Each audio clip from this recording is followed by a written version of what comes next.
everybody, welcome back to episode 8 of Mind Matters. Today we're going to be talking about eating disorders. Today we have a special guest named Keena Reddin, and she's recommended by Next Step. She is a licensed social worker and therapist, and she specializes in eating disorders, so that is why she is in this episode. At the end of this episode, we will be asking her questions, and she will be answering them, so stay tuned for that. An eating disorder is any range of mental conditions in which there is a persistent disturbance of eating behavior and impairment of physical or mental health.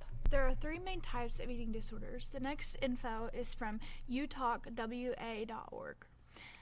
So first is anorexia nervosa. I think that's how you say it.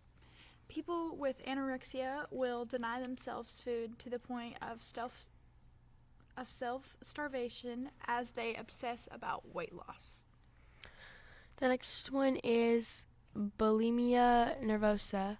People living with bulimia will feel out of control when bringing on very large amounts of food during short periods of time, and then desperately try to get rid of themselves of the extra calories using forced vomiting, abusing laxatives, or excessive exercise.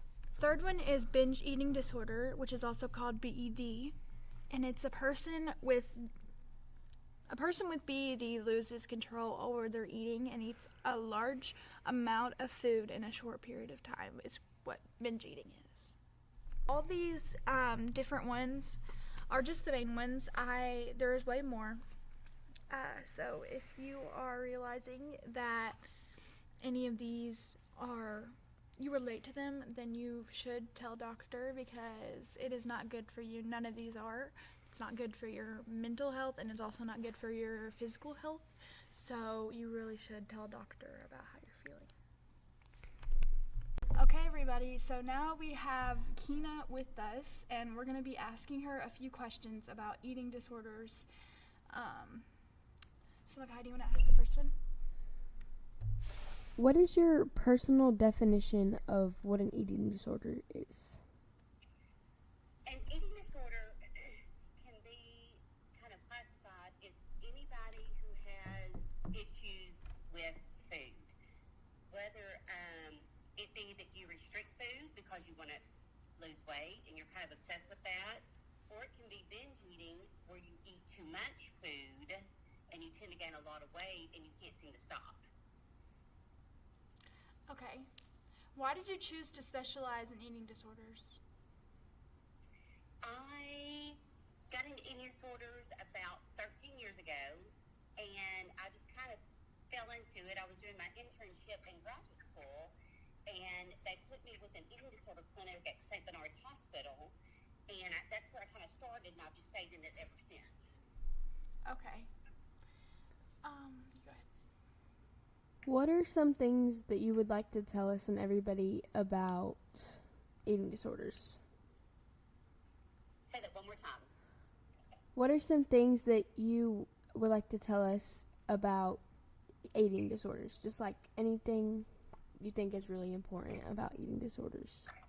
Okay. Well, there's a high prevalence of eating disorders in teenage girls, teenage boys. A lot of times people have an eating disorder and they don't even realize it. So the main thing is, if you think you might have an eating disorder, going to your parent, going to somebody and telling them your concerns and saying, I might need help for this. People don't realize how serious an eating disorder can be. If you let it go for too long, it can affect your heart, it can affect your kidneys, it can affect your growth. So there's a lot of medical, implications to having an eating disorder that people just don't realize how actually serious it can be. Okay. Yes, ma'am. That's true. Why do you think eating disorders exist? So eating disorders really, what happens is, eating disorders is kind of like an addiction. It's kind of like when people drink alcohol, they get that numbing feeling, and that's why they do it. So same thing with eating disorders. When a person restricts food, when they eat a lot of food, they get this numbing feeling in the body, and they like that. All their anxiety, everything else tends to decrease. they do that behavior over and over again. So in therapy, it's important to treat not only the eating disorder, the food part, but also treat the part of anxiety and depression they're having, so they won't feel the need to numb the body when they experience those certain emotions. Okay. How are some ways you can deal with eating disorders? The best way,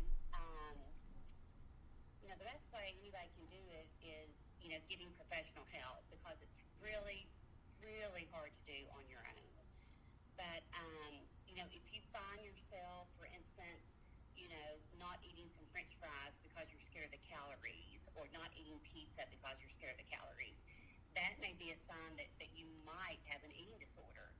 So the thing is saying, okay, once a week I'm going to eat some French fries, or I'm going to eat a piece of pizza, or I'm going to eat a cupcake, and kind of challenging yourself with those foods, to make sure you're not so rigid in that, well, I feel like I can't have French fries or else I feel guilty about it. Okay, that's that's some good advice. What are symptoms of an eating disorder, would you say? Symptoms of an eating disorder can be obsessed with calorie counting, being obsessed with your body size, always always looking in the mirror, kind of filling up your body, like your legs, your stomach. Another thing can be, like we just talked about, staying away from certain foods because you're afraid of the calorie content. Also, skipping meals, not eating lunch or not eating breakfast, maybe only eating one meal a day. So all those can definitely be signs of an eating disorder. Okay. Well, those are all the questions. Are there anything else you would like to add, just in general? I think it's great that y'all are doing this podcast and bringing awareness to this, because like I said, so many teenagers have an eating disorder. They suffer from an eating disorder, but they may not even realize it. So I think it's great that y'all are bringing attention to it. And like I said, the best thing to do is, if you think you may have an eating disorder, get with somebody, be checked out, and find out for sure what all's going on. Yes, that is, that I feel like that's another reason why we do this podcast, is because so that other people our age even can, like, realize that, like, they're not alone. And Exactly. they, like, have symptoms that do matter and stuff like that. Right. Yeah, and especially in going back, to the teenage group, a lot of girls, especially, kind of body shame other girls, and they feel like, well, I'm not going to eat lunch, so if you eat lunch, you need to feel guilty about it. There's a lot of behaviors like that going on. Yes. So just recognizing that everybody needs food. You've got to nourish your body. If you don't nourish your body, it's not going to work right for you. So getting, a more positive attitude toward food and body shape and size. Yes.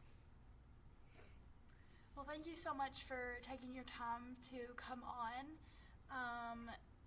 I think that's all of the episode, everybody. So thanks all for listening, and goodbye.